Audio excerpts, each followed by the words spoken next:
उसके बाद रिक्वेस्ट करूंगा बहुत ही वर्सेटाइल कलाकार, मैं कहूंगा इन्होंने आपको रुलाया दुखाया, परेश रावल जी के लिए एक बार जोरदार ताली होनी चाहिए।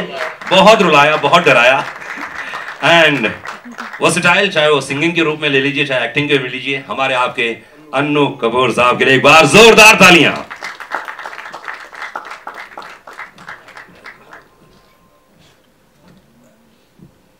वेलकम, आप तीनों का बहुत बहुत स्वागत है। और ट्रेलर देखा, बहुत ही कमाल है। मतलब आपकी जिंदगी में कभी कोई ऐसा व्यक्ति मिला, कोई ऐसा पाला पड़ा ऐसे व्यक्ति से जो ऐसे संकट में हो? इस तरह का तो पाला नहीं पड़ा लेकिन जिस तरह की भूमिका मैं कर रहा हूँ ऐसे कई लोगों को दूर से जरूर देखा है। अच्छा, देखा है करते हुए, क्या खास बात लगती, क्या क्यों इतने सफल हैं ये लोग? अपनी इंटेलिजेंस का इस्तेमाल करते हैं ये सारे के सारे जो हैं, जो अपने आप को प्रॉफिट्स या गॉडमैन बना लेते हैं, ये बहुत ही ज़हीन लोग होते हैं और अपनी जहानत का गलत इस्तेमाल करते हैं, ऐसे पूछ। परेश भाई, मतलब आप तो उर्दू और हिंदी के बीच में फंस गए हैं तो कौन सी कंफर्टेबल लगी आपको लैंग्वेज पूरे सीखते समय? नहीं, ऐसे कोई प्रॉब्लम नहीं होगी, सो तो आसान था ये तो। लेकिन फिर भी देखा जाए तो ज़हनी तौर पर कितनी भी सारी फिल्में की आपने, उन सभी फिल्मों में अलग अंदाज, अलग रूप, ओ माय गॉड, हमारा प्रोडक्शन कंपनी थी, हमने प्रेजेंट किया था। लेकिन इस फिल्म में क्या अलग लगा, क्या खास बात लगी? इसकी कहानी बड़ी इंटरेस्टिंग है and very appealing and I think it's a very important film. देश में जो हालात चल रहे हैं उसको देखते हुए इस किस्म की फिल्में बननी चाहिए। Very important film, very essential film. जी जी। अनु भाई, मतलब जो लास्ट प्रोमो का देखा, मतलब एक बार फिर से दोहरा, याद है वो कि याद है वो? मतलब ज़हनी तौर पर कितनी बार इन्होंने रिहर्सल की होगी आप लोगों ने उस चीज़ के लिए? रिहर्सल तो मुझे करनी थी। वही देखो, अरे सुनने की भी रिहर्सल हो सकती है, बाप रे बाप, कितनी देर तक, मतलब ऐसी खालिश उर्दू। इसका जो जिस्ट है वो मैं 4 लाइन नज़र कर रहा हूँ आप सबको, हिंदुस्तानी अवाम को, समाज को, हमारे देश को। अब तो मज़हब कोई ऐसा भी चलाया जाए, अब तो मज़हब कोई ऐसा भी चलाया जाए जिसमें इंसान को इंसान बनाया जाए। क्या बात? अब तो मज़हब कोई ऐसा भी चलाया जाए जिसमें इंसान को इंसान बनाया जाए। आग गंगा में भी है, जमुना में भी है, झेलम में भी है। आग गंगा में भी है, जमुना में भी है, झेलम में भी है। कोई बतला दे कहाँ जाके नहाया जाए। अब तो मज़हब कोई ऐसा भी चलाया जाए। इकबाल की एक बहुत पुरानी एक अशार है कि मस्जिद तो बना दी पल भर में ईमा की हरारत वालों ने। मस्जिद तो बना दी पल भर में ईमा की हरारत वालों ने। ये दिल जो पुराना पापी था बरसों में नमाजी हो ना सका। ये जिस्ट है हमारी फिल्म का। और जैसे परेश भाई ने आपसे कहा कि बहुत ज़रूरी है इस तरह की फिल्म्स सामने आए। आप बहन मल्लिका शेरावत को भी दाद दीजिए, लेकिन हम लोगों के एफर्ट को भी। बहन ने बहुत अच्छा काम किया, देखिए मैंने कभी, बहन ने बहुत परेश भाई, अपनी जिंदगी में कभी ऐसे धर्म संकट में पड़े, किम कर्तव्य विमुड़ में आ गए, नरो या कंजरो? नहीं जी, बिल्कुल नहीं, क्योंकि मैं ऐसे धर्म वरम में मानता नहीं, मैं सिर्फ मानव धर्म है उसमें मानता हूँ, तो मेरे लिए ऐसी कोई दिक्कत, ऐसी कोई प्रॉब्लम होती नहीं। नहीं, धर्म के सिवाय भी ऐसा कोई कभी हो जाता है ना, धर्म संकट पड़ जाता है इंसान, अब मैं क्या करूँ? क्या मैं कमर्शियल फिल्म करूँ या art film? Yes yes yes. नहीं, कमर्शियल ही करूँ, चलनी चाहिए, लोगों तक पहुँचनी चाहिए। नहीं, ऐसा कोई धर्म संकट हुआ नहीं है, आज तक नहीं हुआ, ऐसा हो नहीं सकता। एक्टर तो होता है लेकिन पता नहीं अभी।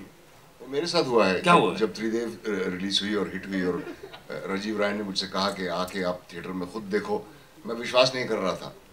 तो मैं जब अंदर गया तो वो गाना शुरू हो रहा, सीटियाँ और तालियां बज रही थी, तो जो परेश रावल की हालत है वैसी मेरी हो गई थी कि मैं तो आर्ट फिल्म में पैदा हुआ था। अनु भाई, आपके साथ कभी ऐसा हुआ कोई धर्म संकट, किम कर्तव्य विमुड़? नहीं सर, इस बात का सवाल इसको विट और ह्यूमर तो मेरे एस्टीम कलीग ने बोल ही दिया, लेकिन बचपन से ही मुझे बहुत ही ज़्यादा धर्म के प्रति आसक्ति रही और बहुत अर्ली एज में मैंने उपनिषद और वेद और कुरान और इंजील और तुरा और ज़बूर पढ़ा के, और मैं पिछले 3-4 साल से मैं एग्नोस्टिक या आम आदमी के लिए मैं नास्तिक हो गया। नहीं, व्यक्तिगत जीवन में धर्म को छोड़ के व्यक्तिगत जीवन कोई धर्म संकट रही नहीं। धर्म को बहुत अच्छी तरह से समझ गया हूँ कि धर्म सिर्फ तोड़ने का नहीं। हमारे किशन कन्हैया ड्रामा में एक डायलॉग है जी जी कि नास्तिक वो होता है जो हर चीज को सोचे, समझे, परखे और फिर कहे कि ये ईश्वर नहीं है, ये झूठ है। वो सच्चा आस्तिक होता है। जो भी सत्य खोजने के बाद जिस कंक्लूजन होगा वो बिलीफ की बिल्कुल अलग बात है। लेकिन अप्पु दीपो भवा जो बुद्ध बात कह रहे हैं, आप अपना मार्ग स्वयं प्रशस्त करें, ये बातें हैं, बड़ी लंबी चौड़ी है। मैं पूछना चाह रहा हूँ कि कभी ऐसा संकट आया कि यार मैं सिंगर बन जाऊं, एक्टिंग करूं, डायरेक्शन करूं? मैंने कहा ना, आप विट और ह्यूमर में मेरे एस्टीम कलीग ने बोल दिया, मेरी जिंदगी में कभी कोई संकट, मैं तो बाय डिफॉल्ट इस लाइन में मैं आना भी नहीं चाहता था, मैं आईएएस करना चाहता था। सीधे सिंपल से बात है, मेरे कोई धर्म संकट हुआ ही नहीं। आईएएस में सेलेक्ट नहीं हुए। हिंदुस्तान की सिविल सर्विस बच गई। जैसे भाई फिल्म को लेकर कभी ऐसा हुआ कि ये फिल्म करूं या ना करूं, कभी ऐसे?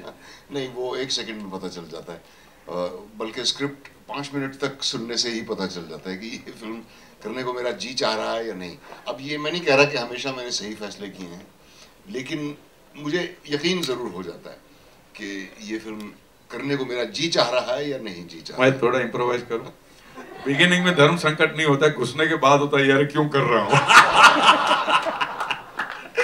मुझ बहुत अर्ली 1988 की बात है, मेरे सामने एक आया कि एक बंदा आया, नाम भी मैं मालूम है, केसर सिंह मागू सीगा, पंजाबी पूरा बैकड्रॉप सीगा, तो कहते कि जी ये फिल्म है प्यासी निगाहें, तो सर वो प्यासी निगाहें, तो वो मेरी लाइफ की फर्स्ट सेमाई पोर्नो फिल्म थी। सो और भी रही हैं। सो मैंने कहा अपने, मेरा छोटा सा सेक्रेटरी हुआ करता था, मैंने कहा कि तू इससे 8,000 रुपए पर डे मांग ले। वो अग्रवाल था, प्रकाश अग्रवाल था, तो वो उसने जाके बोल दिया 8,000, हमको करना ही नहीं था। मेरे पास सर झुका के आया, भूपी नाम है, मैंने क्यों हो गया? कहते जी वो पैसे मांग गया। कहते 5 दिन तक काम हैगा। और तो ये सचमुच धर्म संकट था, मुझे मजबूरी में पैसे की वजह से कि मान ही गया, अब तो मुझे सब काम करना पड़ा। नसीर भाई, क्या बताया गया डायरेक्टर द्वारा आपको कि ये फिल्म क्यों कर रहे हैं, और क्या पहली मुलाकात में फवाद ने कुछ बताया होगा? फवाद क्या है, हमेशा जब मैं फवाद से मिलता हूँ तो मुझे ऐसा लगता है कि मैं ये इतना इस तरह क्यों बिहेव कर रहा है जैसे मैं इसको झापड़ मारने वाला हूँ। तो फवाद ने कुछ नहीं बताया, उन्होंने मुझे सिर्फ इस फिल्म का आइडिया मुझे सुनाया, और मुझे लगा कि ये ज़रूर करनी चाहिए, क्योंकि एक संजीदा बात कह रही है इन इट्स टोटलिटी। हालांकि अप्रोच मज़ाहिया है इसका, और मैं इस बात में विश्वास करता हूँ कि अगर कोई भी गहरी बात जो आपके दिल को छूती है, वो अगर आप सुनने वाले तक पहुँचाना चाहते हैं, तो सबसे पहले तो सुनने वाले का ध्यान अपनी तरफ करना पड़ेगा। और मेरे ख्याल से ह्यूमर से बेहतर कोई तरीका नहीं है to win the audience's attention. जाने भी दो यारो, 30 साल से भी ज़्यादा हो गए बने हुए, लेकिन आज भी लोग उसको देखते हैं और पसंद करते हैं। हालांकि उस वक्त हम सबको लगा था कि ये बहुत ही बेवकूफ़ी की फिल्म बन रही है, लेकिन ओवर द इयर्स हमें पता चला कि उसके वर्च्यूज़ क्या थे। मैं इस फिल्म को उस कैटेगरी में डालूंगा। और जहाँ तक भगवान में विश्वास करना का या ना करने का जो सवाल है, इसका तो डेफिनेटिव जवाब आइदर वे कभी भी नहीं दिया जा सकता, तो उस बारे में सोचना ही फिजूल है। मुझे लगता है आपको अपने ज़िंदगी के साथ अपने इक्वेशंस ढूंढने चाहिए और उन्हीं के साथ आपको जीना चाहिए। भले ही वो इक्वेशंस आपको आपका रिलीजन जो आपको बचपन से सिखाया गया है वो देता हो, या आप जिस डिसिप्लिन में हैं वो देता हो, या किसी गुरु से मिले या जहाँ से भी मिले। बट ये बात तो सच है, जैसा कि परेश ने कहा कि हमें बांटने का काम जो है वो रिलीजन ने बहुत ही सक्सेसफुली किया है हज़ारों सालों से। चलिए साथ ही साथ मैं स्टेज में बुलाना चाहूंगा फिल्म के डायरेक्टर फवाद खान के लिए एक बार जोरदार ताली होनी चाहिए। कॉन्फिडेंस के साथ यस, अजीत अंधारे साहब, सज्जाद साहब, सज्जाद चुनावाला, शारिक पटेल साहब, please come on the stage.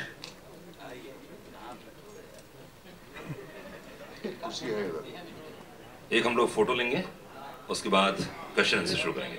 आइए आइए, एक फोटो लेते हैं सर। क्या चाहेंगे, खड़े होना चाहें? खड़े हैं, बैठे बैठे? खड़े खड़े खड़े हो जाएं, थोड़े नजदीक आ जाएं।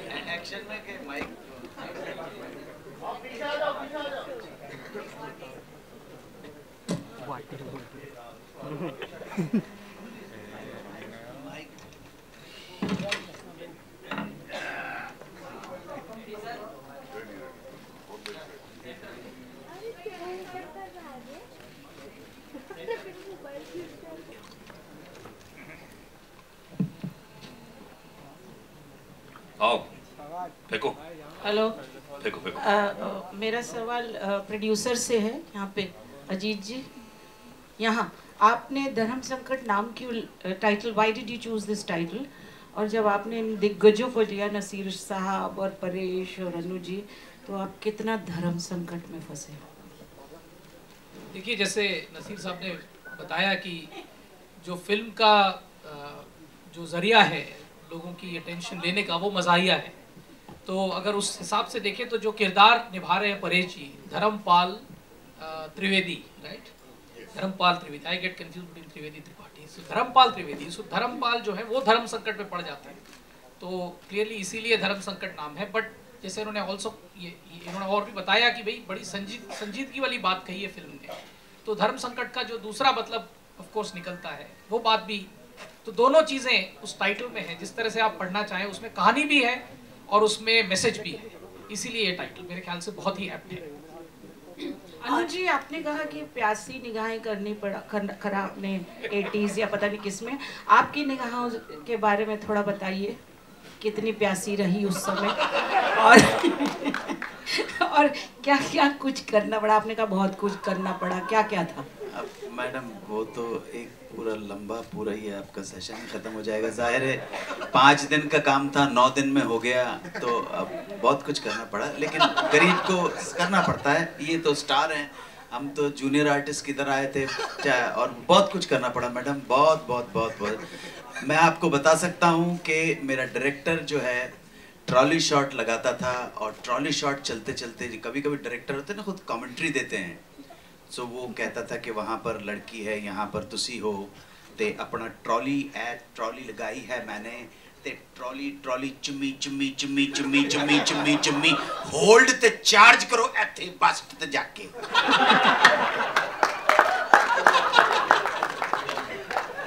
करना पड़ता। नसीर सर, आपसे यहाँ पे सवाल है सीधा।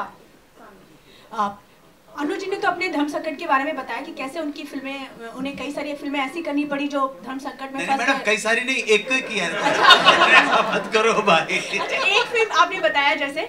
नसीर सर, आपसे जानना चाहेंगे, कभी आप भी ऐसी धर्म संकट में फंसे हो जहां आपकी मजबूरी बन गई हो, इच्छा नहीं वो फिल्म करने की? नहीं, कभी नहीं। मैं जो भी मैंने फिल्म की अपनी मर्जी से की है, और ये सोच के की है कि कुछ मज़ा आएगा। अक्सर 2 दिन में ही पता चल जाता है कि कितना मज़ा आ रहा है या नहीं आ रहा। लेकिन धर्म संकट में कभी भी नहीं रहा कि ये फिल्म करूं या ना करूं। और माशाल्लाह काफ़ी सारी बुरी फिल्में मैंने भी की हैं। उनकी फहरिस्त काफ़ी लंबी है। उन बुरी फिल्मों का चुनने का कोई reason?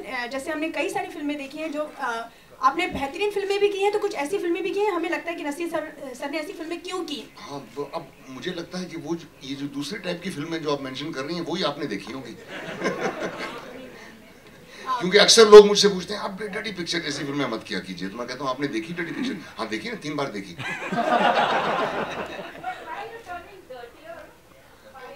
by the minute. Just wait till this interview is over. Paresh जी, आपसे भी एक सवाल है। ओ माय गॉड जब आई थी तो लोगों का नजरिया पूरी तरह से फिल्म ने बदल दिया था धर्म को लेकर। उसके बाद फिर पीके आई, उसने भी नजरिया बदला। अब ये फिल्म जो है वो किस तरह से नजरिया बदलेगी? और लगता है कि पूरी तरह से लोग चेंज हो जाएंगे जो धर्म को लेकर कई सारी बातें करते हैं? मुझे नहीं लगता कि फिल्मों की वजह से समाज के अंदर कोई इतना मैसिव चेंज आता है, लेकिन ऑफ कोर्स लोग सोचने पे मजबूर हो जाते हैं। और उम्मीद करता हूँ कि सोचे लोग कि, क्योंकि मुझे पीके के अंदर एक बड़ा अच्छा सीन लगा था कि थप्पा कहाँ है, जब वो बच्चों के वार्ड में जाके कहता है कि थप्पा कहाँ है, बड़ा बेहतरीन सीन है, that says everything. That says everything. Paresh ji, मेरा सवाल आपसे है कि ज़्यादातर देखा जाए धर्म के ऊपर जब भी कोई फिल्में बनती है तो देखा जाता है कि कई बार कई लोगों के सेंटिमेंट्स को हर्ट करते हैं, तो आप इस पर क्या कहना चाहेंगे? देखिए, पहले तो इरादा ये है कि सेंटिमेंट्स को हम हर्ट करने निकले नहीं है, आपको आईना दिखाने निकले हैं, मिरर दिखाने निकले कि समाज के अंदर जो हो रहा है, फिल्मों की वजह से समाज में असर नहीं होता, समाज में जो चल रहा है वो फिल्मों में ज़रूर आता है, वो होता है, लेकिन हम मिरर दिखा रहे हैं, इसकी वजह से किसी को विचलित होने की या व्यथित होने की ज़रूरत नहीं है। और कुछ ना कुछ तो चल रहा है हमारे समाज के अंदर, हम सब जानते हैं, तो जितना अच्छा हो जाए उतना बेहतर है, और कुछ नहीं। परेश जी, आपने अपने फिल्मों में अभिनय के जरिए आपने कई धर्म गुरु हो गए या फिर बाबा हो गए, उनकी असलियत को दिखाने की आपने काफ़ी कोशिश की है। कभी किसी से कॉल आया, कहीं आश्रम से या किसी बाबा से आपको कॉल आया कि आप क्या कर रहे हैं, ऐसा कुछ? नहीं जी, किसी का कॉल आया नहीं है। सब लोग यही कहते कि उन लोगों को ये नहीं करना चाहिए। उन लोग मैंने पता नहीं कौन है, फिक्टिशियस लोग कौन है, सबसे पूछो कि उन लोगों को ये नहीं करना चाहिए। तो ये जो है वो उन लोगों का कॉल अभी तक आया नहीं। अजीत जी, my question is for you. I'm here. Hi. What makes you produce such unconventional films like Bhag Milkha Bhag, or for that matter Queen, and now we have Dharam Sankat mein? What is that one thing that you see in the script or the story of the film that makes you decide that yeah, I will produce this film? See, we are in the business of cinema, so we are in search of commerce. If you do a certain kind of films, I don't think you will find commerce in them. You might find a lot of loud noise, you might find a lot of fame, you might get noticed more, but I think if you have to find commerce, you have to find films which will have a value far higher than what they are on paper. And I think that's one reason clearly. So if you have to be successful in this business, you have to be doing something different. So I think that is the first thing, innovation. B, I think that's been the very strategy for Viacom 18 from the very beginning, which is why our very first film, you look at Tanu Weds Manu till the last film, we've been doing that. I think the other thing is we are also mirroring the change in the society. With multiplexes, I think there is a lot of audience which has now come about, which appreciates content and good films, and not necessarily only star power. So I think that's something which excites us and motivates us to find subjects, to find talented new people who will bring things to us and give us a new direction. And I think cinema has to do something new. I think as a creative medium, the responsibility of cinema is really to do something new, something exciting. And I think that if it is working well commercially, I think nothing better than that for the industry. Ajit, आपके left है, आपके left diagonal है। अच्छा अजीत, ऐसी जो फिल्में होती हैं ये रिकवरी पॉइंट ऑफ व्यू से मतलब कितनी वायबल होती हैं? आई थिंक मैंने भी वही कहा कि ये फिल्में बहुत वायबल होती हैं क्योंकि ये अपने वेट से बहुत ज़्यादा ऊपर पंच करती हैं। तो ये फिल्में सीधे देखने वालों से जुड़ने की कोशिश कर रही हैं, और इनको बनाने में जिस तरह की हम बात करते हैं कि भाई अगर आप कॉस्ट की बात करें तो हम बहुत सारी जो दूसरी चीज़ों से जूझते हैं बड़ी फिल्में बनाने में, वो हम यहाँ नहीं जूझते हैं। तो इसलिए आई थिंक ये इक्वेशन जो है it works much better. And I think as I said, commerce apart, I think the audience is also looking for new stuff. The audience is changing, and I think we need to respond and stay ahead of that curve, and that's why such films, and I also want to mention Trignomedia. I mentioned Fuad, but I think Trignomedia also उन लोगों के लिए भी ये debut film है। तो एक चीज़ जो हम करते हैं, नए लोगों में हम लोग नए टैलेंट में नई कहानियाँ ढूंढते हैं, और जब नए लोग नया सुर लेके आते हैं तो कोई नया गीत बनता है, और उसमें शायद फिर हम लोग अपनी सक्सेस ढूंढते हैं। So that's what we look to do. Anu sir, आपसे एक सवाल था कि जो स्टार पावर है मतलब हिंदी फिल्म इंडस्ट्री में रूल करती रही है, तो वो स्टार कल्चर आप लोग कितना मतलब देख रहे हैं कि वो कम हो रहा है, खत्म हो रहा है, या स्टिल अभी वो रूल करेगा स्टार पावर? हाँ, मतलब आप तीनों के व्यूज चाहूंगा मैं। तो भाई स्टार तो दोनों हैं, हम जूनियर आर्टिस्ट हैं। So called stars. देखिए वो तो हमेशा ही रहेगा, और it can't be wished away because हम जो भी अपनी जिम्मेदारी समझें संजीदा फिल्में बनाने की, बट द फैक्ट इज के they are also medium of entertainment for millions of people. तो उस तरह की फिल्में तो हमेशा ही बनेंगी।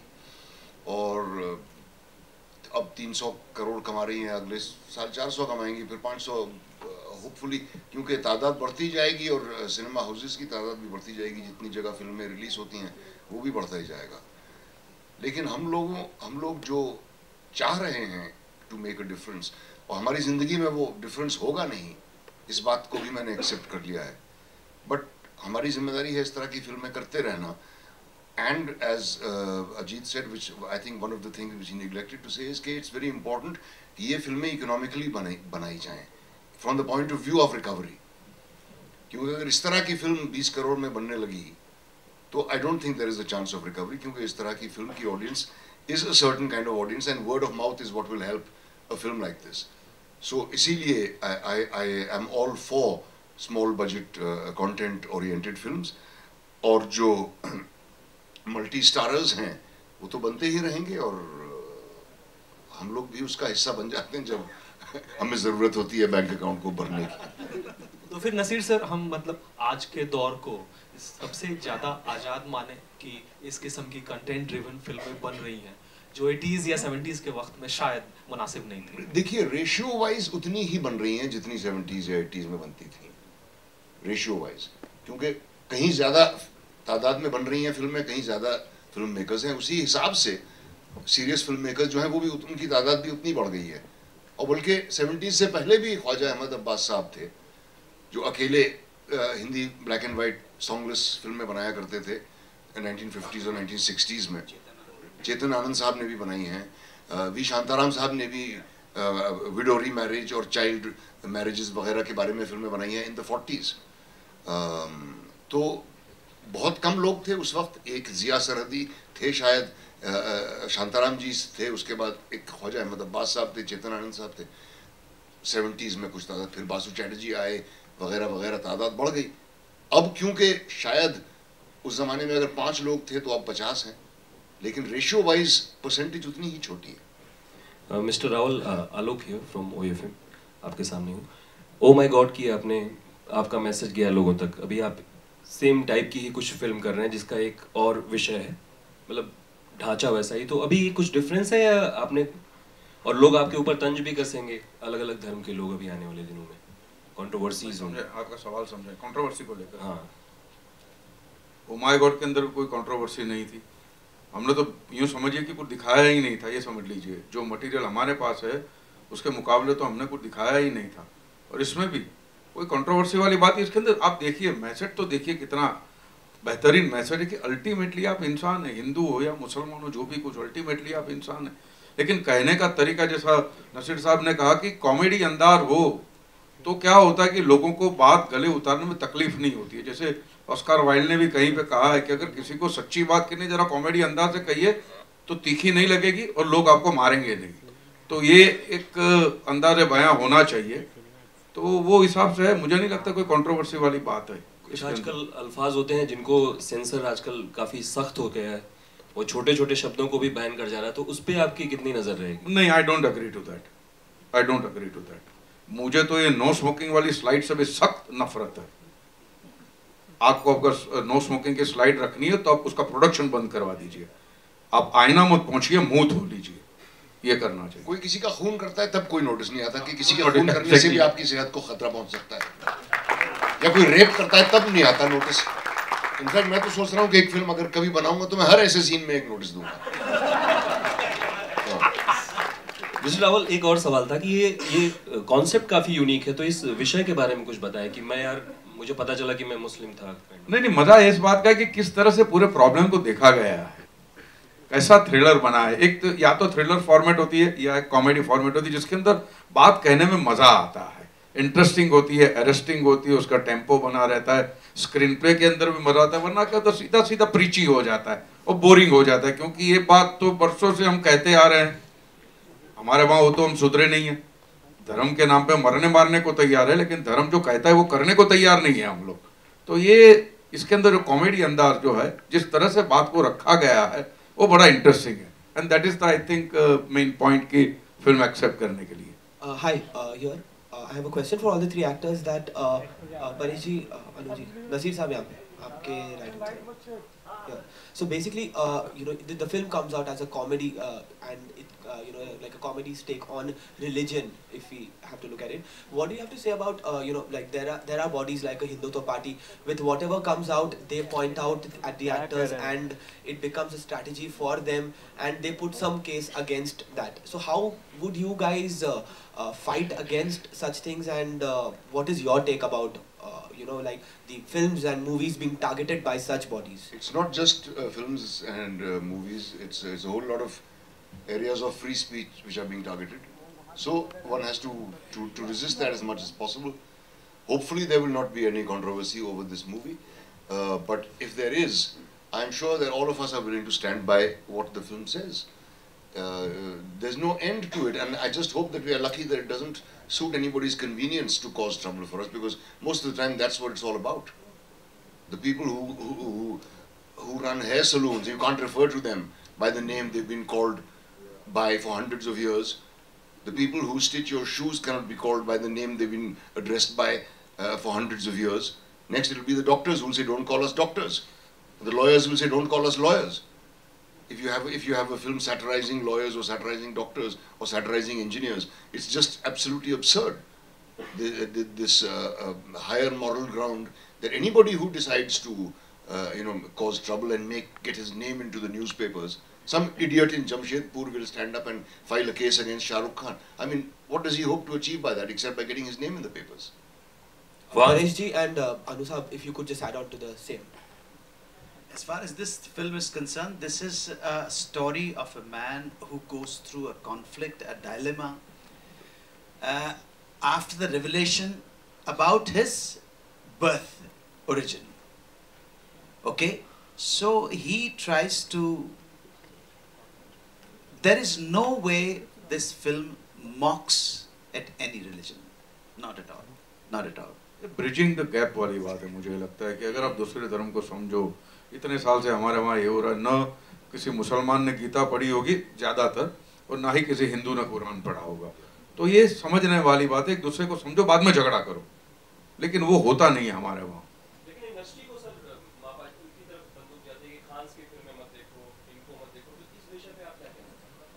भैया मैं तो सहमत नहीं. Easy actors are easy targets. It's as simple as that. Fawad एक आपके लिए क्वेश्चन है. फोन आया आपका? अच्छा. परेश का फोन आया. अच्छा. नहीं अनु है, कोई बात. अच्छा, क्वेश्चन के साथ ही फोन आ गया. फवाद, ये कहानी कहाँ से आई? जहन में कहाँ से आई? बीच पॉइंट क्या था जब आपको लगा कि इस पे फिल्म बनानी चाहिए यार? Sajjad and Sharik had the rights to this British film called The Infidel. So this is a remake of that film. तो पहली फिल्म अपनी जिंदगी की आपने सोचा कि इस पर बनाया जाए? हाँ, क्योंकि मैं इस कॉन्सेप्ट को अपनी ज़िंदगी में जीता हूँ. मैं एक मुसलमान हूँ जिसकी शादी एक हिंदू से हुई है, तो मैं दोनों मज़हबों को अच्छी तरह से जानता हूँ और ख़ुद एथियस्ट हूँ. सजाद, ये कहाँ से आपने सोचा कि यार इस कहानी को उठाई जाए जो ब्रिटिश फिल्म है? एक्चुअली 4 साल पहले हमने ये फिल्म देखी थी, द इनफिडेल, जो एक ब्रिटिश फिल्म थी, और शारिक और मैं we were very impressed with the film, with the idea of the film, so we bought the rights to remake the film in Hindi. और फिर as Fawad said, I am Muslim married to a Jewish, Shariq is Muslim married to a Brahmin and Bengali Brahmin, and Fawad is Muslim married to again Brahmin. So we all come from mixed marriages, and we've seen the nonsense that goes around in the name of religion. And this The Infidel, the core idea was very powerful, and that's why we decided to remake the film. We went to Mr. Kundan Shah, and Kundan sir helped us a lot. He's the creative consultant on the film, so he helped us develop the script along with his team of writers. And it took us about 2.5 years to develop the film, and then we were very lucky to have the 3 stalwarts who were sitting here who agreed to be part of the film. So that's how the film happened. Shariq, मुझे ये लगता है, मुझे थोड़ा सा ऐसा लगता है, शायद ज़्यादा ही कुछ ड्रामेटिक आइडिया ना हो, लेकिन स्कूल कॉलेजेस के सिलेबस के अंदर ये होना चाहिए कि भैया कुरान के बारे में भी समझाया जाए, गीता के बारे में भी समझाया जाए, बाइबल के बारे में भी समझाया जाए. ये सिलेबस के अंदर होना चाहिए. कम से कम लोगों की गलतफहमी इस लेवल पे, जिस उम्र में गलतफहमी को आप ज़्यादा पाल लेते हैं, उस उम्र के अंदर कुछ क्लैरिटी आ जाए. बिल्कुल, कम से कम सारांश में तो बताया जा सकता है, बहुत ज़रूरी है. एक सवाल अजीत जी को. सर इधर राइट में आपके. सर हमारी फिल्मों की जैसे जैसे तादाद बढ़ी है तो एक ग्रुप भी हिंदुस्तान में एक पैदा हुआ है जो फिल्म के 2 या 3 दिन पहले कहीं किसी भी कोने में याचिका दर्ज करवा देता है। तो लगता है आपको आपकी फिल्म के खिलाफ भी कहीं कुछ ऐसा हो जाए तो पहले से सावधान रहें? देखिए, एज ए स्टूडियो हम इस राह पे कई बार चल चुके हैं। जैसे मैंने कहा कि ओ माय गॉड भी हम लोगों ने की थी, तो हम उस तरह से हर तरीके से तैयार रहते हैं कि अगर किसी भी तरह की कोई परेशानी सामने आए तो हम उससे उस तरह से डील करें। पर जैसे उन्होंने कहा, मेरे ख्याल से इस फिल्म में ऐसा कुछ भी नहीं है कि किसी को इवन याचिका दायर करने की जद्दोजहद करनी पड़े। बहुत ही एक स्वीट मैसेज वाली फिल्म है और आप जब फिल्म देखेंगे तो आप इसकी कॉमेडी एंजॉय करेंगे। तो मुझे ऐसा कुछ लगता नहीं होना चाहिए। बाकी हम लोग बिल्कुल जो रूल्स हैं उसके हिसाब से चलते हैं। जो सेंसर है, सेंसर अगर फिल्म क्लियरली अप्रूव करता है तो ही फिल्म दिखाई जाती है। तो ये बहुत मेरे ख्याल से एक सीधी सी चीज़ है। बाकी याचिका अगर आपको दायर करने का मन है, कुछ कुलबुलाहट है, तो इस देश में मुद्दे तो कम है नहीं। हमारी फिल्म तो फिर छोटी सी फिल्म है। I would like to elaborate on this. The Honorable Supreme Court has passed a judgment of comprising 3 benches that any insignificant petition filed by someone in Jamshedpur or Aligarh will be thrown in the dustbin. It's the latest ruling by the Honorable Supreme Court. कि आप किसी को परेशान करने के लिए just to take some kind of revenge, just to get some kind of arm twisting or some kind to get some kind of publicity, they will not. The Honorable Court will not, from the SDM Session Court up to the Supreme Court, they will not enter these kind of PILs or public litigation case. Sharif. Well, my question is for the 3 actors on stage, Paresh sir, Naseer sir and Anu sir. Sir, tomorrow is Women's Day, but you're in India. We all know about the documentary India's Daughter being banned. What are your takes on it? I just want to know what are your views, because do you think it should be like available for the people to watch it because it's been banned on YouTube also, and like BBC has been. I find it impossible to understand why it has been banned. I have not seen the film, but I happen to be aware of its contents. I heard the interview with the lady who made the film, who herself is a rape victim and has made this film. I dare say she understands the pain of a rape victim. And I think this movie should be seen. It is completely beyond comprehension why it has been banned, because it shows up the mindset of a person like this, and it's very important that we understand it. Because a lot of us suffer from the same malady.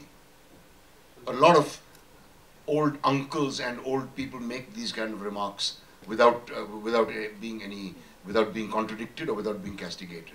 The kind of remarks that this person has made, the person who's the convicted rapist. He's a person who has nothing to lose, so he feels he can have his say. And what he has said is really, really revealing about a majority of the male mindset in our country. I think this film, this ban should be revoked, and I think this film should be seen in India. मैंने भी share किया ये बात. I've seen the film, and it's an eye opener. मैं मेरे भाई साहब जो हैं उनसे उस चीज़ को एंडोर्स करना चाहता हूँ कि हिंदुस्तान का प्रजातंत्र, हिंदुस्तान की फ्रीडम ऑफ एक्सप्रेशन, ये सब बातें पेपर के ऊपर हैं. जब तक हमारा प्रजातंत्र अपने इम्प्लीमेंट करना नहीं सीखेगा तब तक कुछ नहीं हो सकता. हर एक व्यक्ति को ये फिल्म, हमारे बच्चों को स्कूल में दिखाई जानी चाहिए. एक पुरुष चित्त ने जिस तरह से उस बच्ची को डिस्क्राइब किया है. बाय द वे, मैं 2013 में मुझे तो कभी पुरस्कार ऐसे मिले नहीं ऐसा कोई, लेकिन एक मौका ऐसा आ गया था कि मुझे अवार्ड मिला था, तो मैंने उसी बच्ची को समर्पित कर दिया था. और मैंने कहा था कि ये स्पीच तुम मेरी काट लोगे. मैंने निर्भया को समर्पित किया था, मेरा बेस्ट एक्टर जो भी अवार्ड मिला था मुझे. तो ये पुरुष चित्त जो है, भारतीय पुरुष चित्त जो है, वो भारतीय जो समाज है जहां हमारी बच्चियों को ये सिखाया जा रहा है कि डोंट गेट रेप्ड, लेकिन हम हमारे पुरुष बच्चों को नहीं सिखाते कि डोंट रेप. ये जो मेंटालिटी है, और ये सिर्फ भारत समाज में, भारत 16 देवियों के रूप में हवन करते हुए देवियों का पूजा करता है. आपने देखा होगा, अगर आप लोग हिंदू हो तो बेटा 16 देवियां और नवग्रह रखे जाते हैं, 16 देवियों की पूजा करता है, लेकिन अपने इमेजिनेशन में, अपनी माइथोलॉजी में. लेकिन जब यथार्थ आता है तो हमारे यहाँ हर बच्ची, हर बहू, हर बेटी, हर बहन प्रताड़ित की जाती है, दूषित की जाती है और अपमानित की जाती है समाज के अंदर, जो अपने आप को कहता है कि हम 4000 साल पुराना समाज है, हमारी संस्कृति बड़ी महान है। ऐसी संस्कृति को चूल्हे में डाल देना चाहिए जो स्त्री को ऐसा निरादर करने के लिए तैयार है। ये स्कूल, कॉलेज, हर जगह ये पिक्चर दिखाई जानी चाहिए ताकि हमारे बच्चों को समझ में आए कि वो क्या मुकेश सिंह नाम है, कैसे पास कर रहा है। मैं सिर्फ इससे इतना पूछना चाहता हूं, उसने कहा बच्ची जो शाम को जा रही है उसके साथ वो क्या उम्मीद करती है, तो मैंने कहा कि तूने जो कहा है तो क्या तुझे कैस्ट्रेट कर दें? काश ये सऊदी अरेबिया होता तो ऐसे बयान भी नहीं आ पाते कभी। हर एक को देखनी चाहिए ये, मैं तो अपने बच्चों को दिखाना चाहता हूं ये, ताकि आगे आने वाली नस्ल जो है समझे कि अब जमाना बदल गया है, और ये भी उनको समझाए कि स्त्री का अपमान अभी नहीं हो रहा है दोस्तों, ये 4000 साल से स्त्री इसी तरह प्रताड़ित और दूषित और अपमानित की जाती है। शारिक, एक लास्ट क्वेश्चन शारिक के लिए, एक last question Shariq. On the documentary being banned. My reaction? Yes sir. मैं तो मानता हूँ कि दिखानी चाहिए, क्योंकि हम कम से कम विचारधारा तो नहीं कह सकते, लेकिन इस किस्म के जो बंदे होते हैं उसका माइंडसेट तो हम समझे। अगर नथुराम गोडसे को आप अदालत में खड़ा करके उनका बयान सुन सकते, उनका बयान ले सकते, उनका बयान आप ये भी कैसे प्रकाशित कर सकते, तो ऐसे लोगों का भी बयान आना चाहिए, देखना चाहिए, लोगों को दिखाना चाहिए कि ऐसे भी लोग होते हैं। तो ये इसमें कुछ मुझे नहीं लगता कि कोई बुरी बात है इसके अंदर। और शारिक लास्ट क्वेश्चन है, it's assuming that everybody in this country is a moron who's going to be affected deeply by what they see. Let the people see what they want to see and make up their own minds. Shariq last question, जैसा कि मैं कुछ समय के पहले जब show शुरू हुआ उसके पहले मैं बात कर रहा था डायरेक्टर साहब से, उन्होंने कहा कि 2 सीन ऐसे बताइए जो इस फिल्म में वाकई हमारे जहन में रह जाएंगे, हम जब बाहर निकलेंगे तो याद रहेंगे और अपने पड़ोसी को बताएंगे। आई थिंक क्लाइमैक्स, क्योंकि क्लाइमैक्स में जो बात हम लोग कह रही है, जो पूरा जो संक्षेप है पूरी पिक्चर का क्लाइमैक्स में आता है इन टर्म्स ऑफ व्हाट परेशी's character comes out and says, that's really important. और एक सीन नहीं है, but there is a whole montage sequence जहाँ पर परेश जी के कैरेक्टर हिंदुइज्म के बारे में और इस्लाम के बारे में सीख रहे हैं, and that we kept it in a very cultural space, and part of that you saw in the promo also. I think that is something that everyone will really enjoy, that basically is the same thing just with different prisms that we look at religion. Thank you, बहुत बहुत शुक्रिया नसीर भाई, अनुज जी बहुत बहुत शुक्रिया, धन्यवाद, जय हिंद। जय।